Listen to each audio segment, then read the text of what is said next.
Got the head out of the car, split off the block, or whatever. Got the head split off of the block. Got the block right here. Cylinder walls have some weird color going on, but then I'm gonna drop the head off one of these days at a shop. They're gonna do a full valve job, clean it up, disassemble and reassemble. I think they're also gonna do some kind of high-tech scan on it to see if there's any imperfections, but we'll see what the fuck that is. Pretty cool. First time taking off a timing belt. That was fun. Also not very difficult at all. So yeah.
All right, got some engine internals sitting here. Not really too much to look at. They're looking pretty normal aside from just some ugly goop in some places. Looks like 5 and 6 piston are pretty dirty. The main reason for all the blow-by, blowing coolant hoses and all that shit, blowing up my heater core. Here is number 6, completely gone. Little piece of the Ringland just hanging off here. When I took this piston out, it was just being held together by the ring, so you can kind of see. Looks like it was pretty beat up for a while. I was kind of scraping at it. This silver part up here on the top is from a screwdriver, but yeah, I think it was running like this for a while based on how chewed up this whole thing is. But yep, I don't have the new pistons here right now, but they're at the machine shop, Slow Motion Motorsport in Sunbury, Ohio, putting 79 millimeter SuperTech pistons. That's 1 millimeter oversized from stock.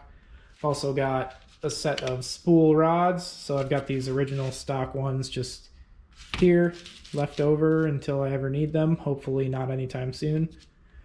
But yeah, I don't know what you can really read from looking at a wrist pin, but here's a wrist pin. They're pretty dirty, and hopefully the new ones, oh yeah, geez, look in there. I don't even know what this stuff is. Look at that. I don't even know what that is. It's just like maybe coked up oil that's inside of piston number 3. Piston number 4 doesn't have any of that black shit in it. Let's look at 5. So 5 has it. I don't know what that is. I don't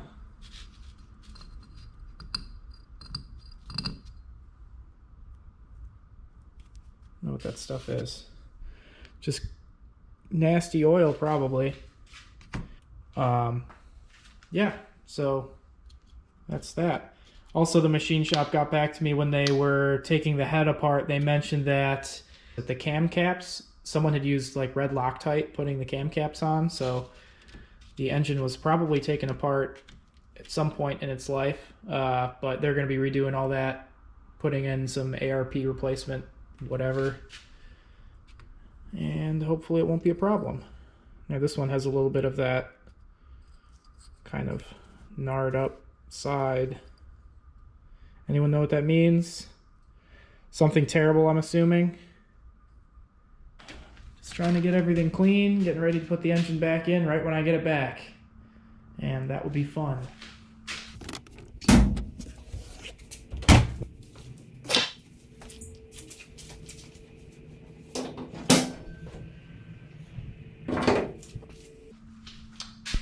It's down on the ground, not on jack stands anymore, but you can kind of see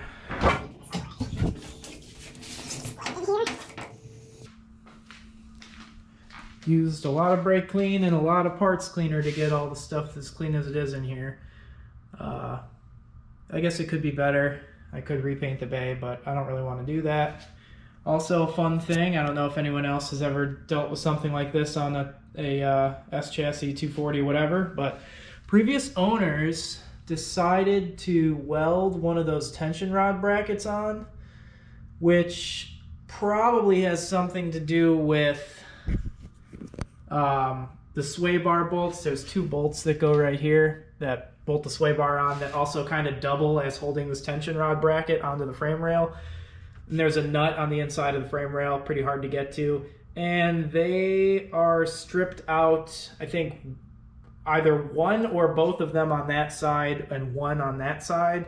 So I had to actually punch a hole through the outside of the frame rail with a hole saw or a chisel or something. I forget what I did, but I actually had to make a little access window into the frame rail on the other side here to put nuts in there. So previous owner didn't want to do that, like however many years ago, and they just welded the bracket on there. I guess I probably should grind that away and fix it, put some actual nuts and bolts in there, but I